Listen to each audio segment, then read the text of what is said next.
You know, I love the stories where you hear that someone's going through a difficulty. It doesn't matter what it is, as far as being a physical or emotional or some other disability of the heart.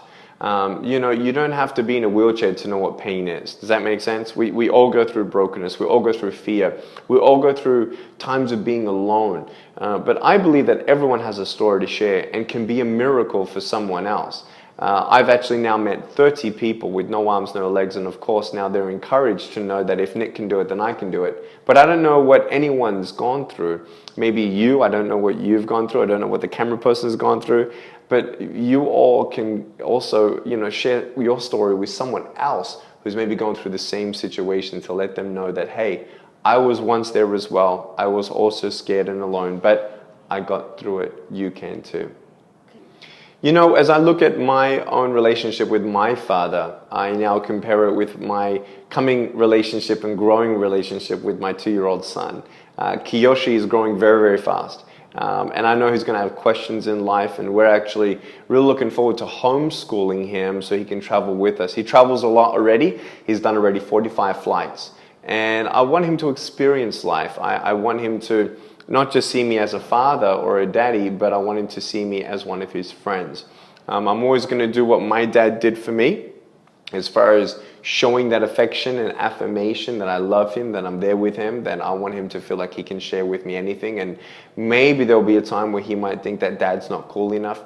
But, you know, I'm going to do everything that I can to be the best father I can be, the best husband I can be, and I'm going to make sure that today I'm doing better than yesterday. There are always ups and downs to life, and you know, I'm not immune from ever being scared or sad or afraid of different circumstances at times. But I always reflect back to, first of all, the previous chapters of barriers and obstacles that I've been through and how I did overcome them before. You know, with the love of my family, that it's not about what's happening to me, it's how we're going to get through it together. I actually went through a financial crisis in January 2011. And it was very, very difficult for me. I went through panic attacks and a bit of depression as well. You know, in our life, we can either be angry for what we don't have or be thankful for what we do have. And in the end, all we can do is our best. And if I can just do my best with the love and help of my family, we'll get through anything.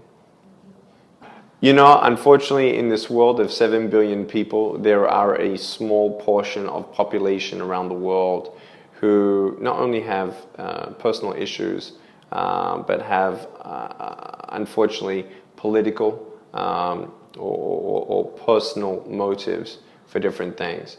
That does result in violence and murder and corruption.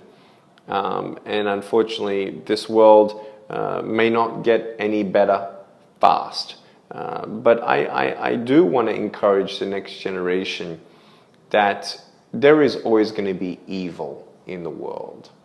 But what I'm trying to inspire into the next generation is instilling with them and within them a passion to really do good on a big scale. So the evil scale will always get bigger, unfortunately. But where's the good? There's always bad news out there, but let's show more good news out there too. There are many people who I've met along the way who are doing inspirational, incredible things all around the world that we're featuring in the Altitude magazine. And I just want everyone to know that with the power of the internet, the people who want to do good, who want to change the world, can actually now do it. My goal is for people to understand that if we could just get 400 million teenagers to give $1 a day, we could probably end world hunger pretty fast. So there's a lot of bad out there, but there's still a lot of good. Let's show and showcase that good. Happy SG50. Love you so much. Thank you, Singapore, for loving me. I love you. And please know that I'm a brother by your side, helping you to dream big and never giving up. Thank you, Singapore. And hey, I'm excited about your future, and I look forward to coming back many, many more times. Bye-bye.